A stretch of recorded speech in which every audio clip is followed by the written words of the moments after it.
Lord God, we come before you acknowledging that faith begins with you. When we cannot see the outcome, you invite us to trust your heart. Strengthen our faith today, not only in moments of clarity, but even in uncertainty. Teach us to lean on your truth instead of fear, and to walk forward even when the path feels unseen.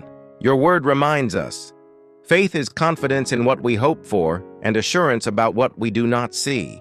So today we choose confidence over doubt. Increase our trust in your timing, your wisdom, and your guidance.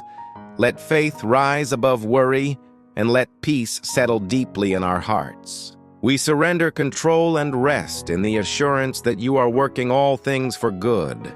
Thank you for being trustworthy in every season. We walk by faith, not by fear. We trust you completely. In Jesus' name, amen.